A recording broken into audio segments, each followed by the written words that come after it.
मनुष्य अपने जीवन में यदि अभ्युदय चाहता हो, उन्नति चाहता हो, तो ठीक 4 बजे उठना आसन से आरंभ कर दे।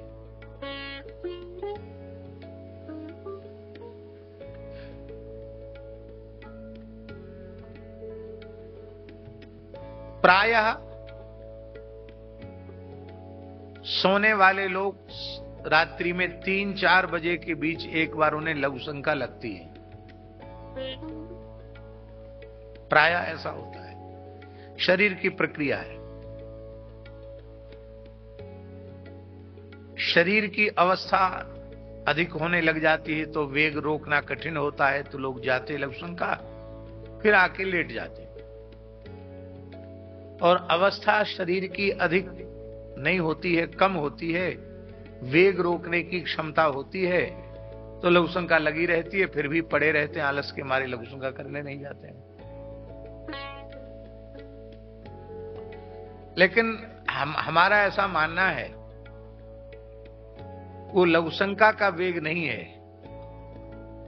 वो प्रकृति का अलार्म है। वो भगवान जगाते हैं कि भाई तुम उठोगे, लघु शंका के लिए उठोगे तो उठ ही जाओ, अब सो मत, अब सोने का समय नहीं है, अब स्नान ध्यान करके भजन में लग जाओ। लेकिन हम ईश्वरीय संदेश को नहीं मानते। आध्यात्मिक उन्नति यदि किसी व्यक्ति को चाहिए तो उसका पहला नियम है ब्रह्म वेला में शय्या त्याग।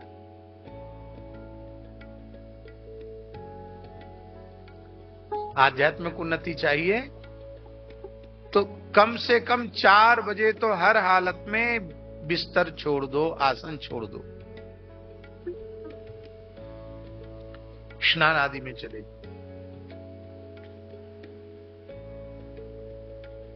और आगे सुनो, भौतिक सुख समृद्धि भी चाहिए तो भी 4 बजे उठना सीखो।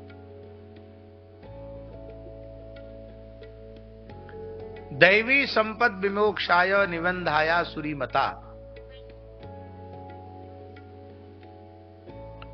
दैवी संपद की प्राप्ति के लिए आपको ब्रह्म वेला में जगना पड़ेगा। आप लोग कहेंगे कि हमने तो दिन चढ़े तक सोने वाले, 9-10 बजे तक सोने वाले लोग भी धनी मानी देखे हैं। वो धनी मानी है अवश्य, इसमें कोई संदेह नहीं है, पर वे आसुरी संपत्ति वाले। क्या आप भी आसुरी संपत्ति वाले बनना चाहते हैं?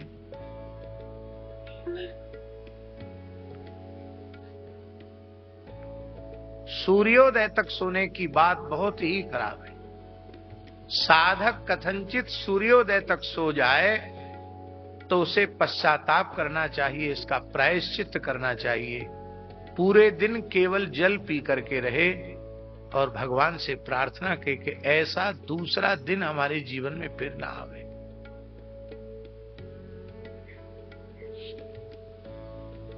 पहले हमारा कुछ समय तक ऐसा नियम था, हमारे निकट वालों में यदि कोई सूर्योदय तक सो गया तो हम उसके कारण भी दिन भर जल पर रहते थे।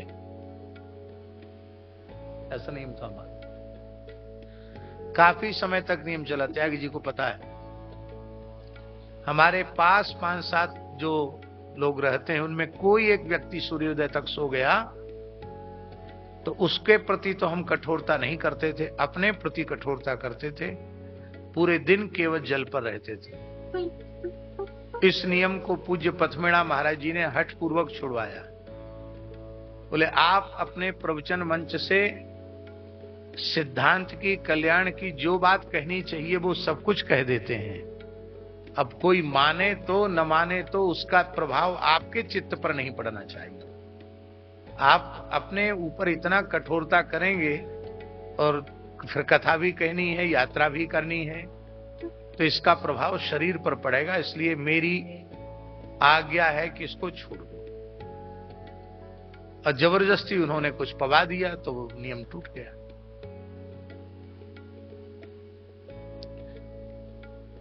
कितने दुख की बात है, मनुष्य के पास भगवत स्मरण के लिए समय ही नहीं है।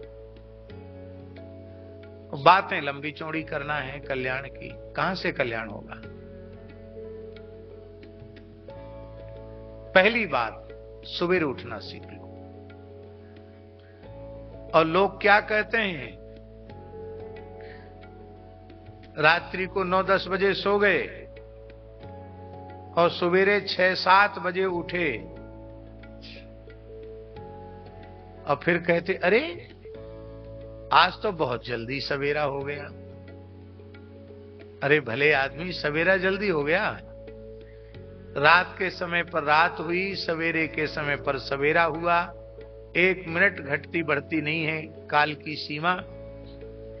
तुम इतने प्रमादी हो चुके हो कि 7-8 घंटे तक मुर्दे के जैसे बिस्तर पर पड़े रहने पर भी तुम्हारा आलस्य, प्रमाद, तंद्रा दूर नहीं हुई और तुम कहते हो कि आज तो बहुत जल्दी सवेरा हो गया। संसार में जो गृहासक्त पुरुष हैं, विषयासक्त भोगासक्त पुरुष हैं, उनके जीवन में हजारों बातें कहने सुनने की होती हैं और वे केवल कहने सुनने तक ही सीमित रह जाती हैं। हजारों बातें कहने सुनने, सोचने, करने, समझने की होती है, उन्हीं में जीवन बीत जाता है। संसार के कामों में उलझे रहते हैं और शेष जीवन की स्थिति यह है, रात्रि का समय बहुत अमूल्य होता है। उस रात्रि के संपूर्ण समय की चोरी निद्रा देवी कर लेती है। निद्रया ह्रियते नक्तम, नक्तम निद्रया ह्रियते। निद्रा के द्वारा रात्रि के काल की चोरी कर ली जाती है। सोते सोते रात व्यतीत हो जाती है। निद्रया ह्रियते नक्तम, सारी रात सोने में व्यतीत हो जाती है।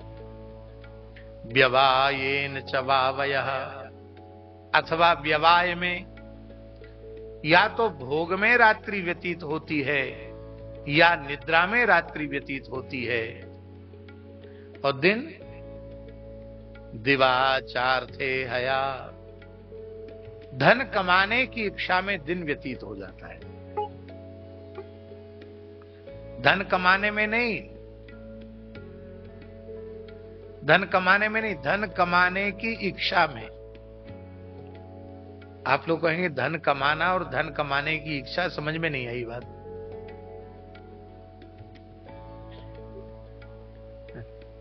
धन प्राप्ति जो होती है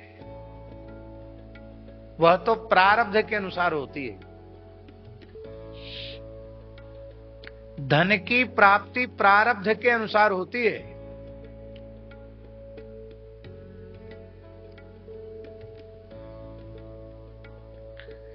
इच्छा से होने लग जाए तो हर व्यक्ति विश्व का प्रथम नंबर का श्रीमंत हो जाएगा। इच्छा से तो नहीं होता। इच्छा से ही होता तो आप लोग यहां क्यों बैठे होते? सब प्रधानमंत्री, राष्ट्रपति बने होते। इच्छा से नहीं होता। प्रारब्ध और प्रारब्ध के अनुकूल पुरुषार्थ।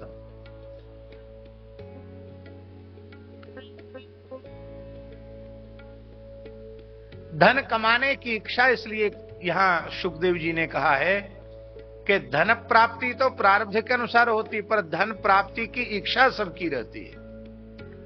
सवेरा होते ही किसान खेत पर चला गया, नौकरी चाकरी वाला अपनी ड्यूटी पर चला गया और व्यवसायी अपने व्यापारिक प्रतिष्ठान की ओर चला गया, दुकानदार दुकान की ओर चला गया। किस लिए? धन कमाने की अभिलाषा में। धन की प्राप्ति प्रारब्ध के अनुसार होती है। बचा खुचा समय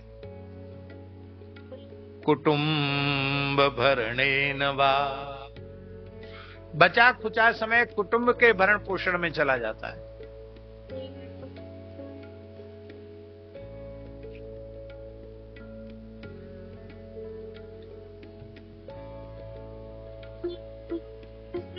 अब एक और प्रपंच सबके पीछे लग गया है, उसका नाम है टीवी अथवा मोबाइल।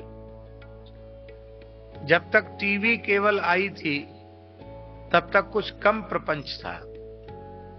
लोग फुर्सत में आते थे, घर में टीवी खोल के बैठते थे।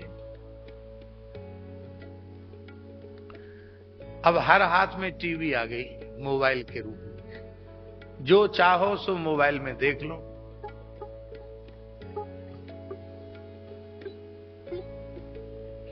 तो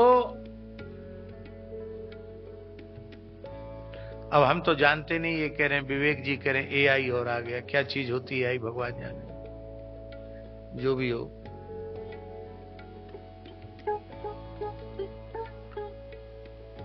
तो ये सब चीजें हैं मनुष्य के अमूल्य समय को नष्ट करने वाली। देखिए हम जो कुछ बोल रहे हैं ये हम सबके परम कल्याण की बात है।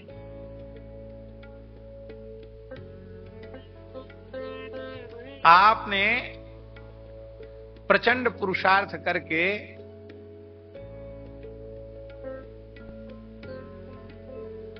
अस्सी वर्ष तक की आयु में, एक अनुमान बता रहे हैं हम आपको, 80 वर्ष तक की आयु में आपने 100 करोड़ रुपए कमाया। कितना कमाया? 100 करोड़। अब भगवान से आप कहिए कि हमने 80 साल में जितना 100 करोड़ कमाया है वो सबका सब आप ले लो, 80 वर्ष हमको और दे दो, मिल जाएंगे?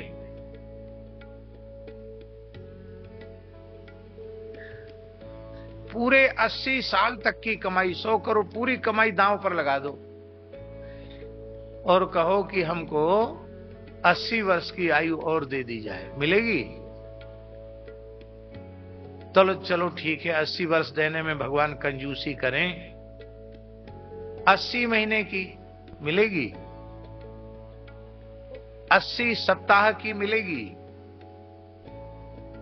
अंत में आप कहेंगे हमारे जीवन के 100 करोड़ जितना हमने कमाए सब ले लो, 8 घंटे की आयु दे दो, मिलेगी? 8 मिनट की मिलेगी? अरे 8 मिनट नहीं, 1 सेकंड की नहीं मिलेगी। इसका मतलब है आपके जीवन का 1 सेकंड जितना, 1 क्षण जितना मूल्यवान है, हजारों करोड़ की संपत्ति उतनी मूल्यवान नहीं है। तीनों लोगों की संपत्ति एक और मनुष्य के जीवन का 1 क्षण एक और। इसलिए मनुष्य को 1 क्षण भी व्यर्थ नहीं गंवाना चाहिए। मान लो कोई व्यक्ति 100 वर्ष तक जिया, आजकल 100 साल तक सब जीते नहीं है, अनुपात 70-80 का ही है, लेकिन चलो 100 मान लो। कोई व्यक्ति 100 वर्ष तक जीवित रहा तो 100 साल में 50 साल तो सोने के निकाल दो भाई, रात का समय निकालना पड़ेगा ना, तो कितने बचे? और 20 साल की उम्र तक तो यही होश नहीं होता कि हम मनुष्य हैं। खेलने कूदने में, इधर उधर में, चमक दमक में 20 साल तक चला जाता है, पता ही नहीं चलता। मनुष्य के पास समय ही नहीं। जिन पूज्य जटिया बाबा का हमने स्मरण किया था, ठाकुर श्री विजय कृष्ण गोस्वामी, उनका मंगलमय जीवन चरित्र आप पढ़िए। उनके शिष्य कुलदानंद ब्रह्मचारी जी के द्वारा लिखा हुआ सद्गुरु संग पढ़िए, आपको पता चलेगा ठाकुर श्री विजय कृष्ण गोस्वामी मुश्किल से आधा घंटे ही विश्राम करते थे। कितना?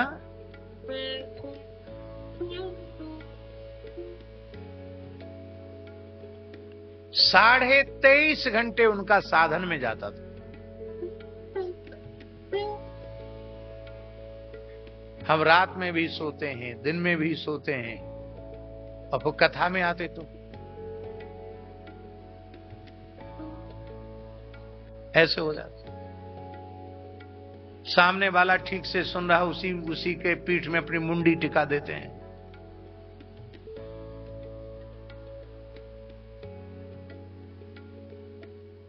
तुलसी पूरव पापते हरि चर्चा न सुहाए। कथा कीर्तन में नींद उन्हीं को आती है जिनके पाप बहुत अधिक प्रबल होते हैं।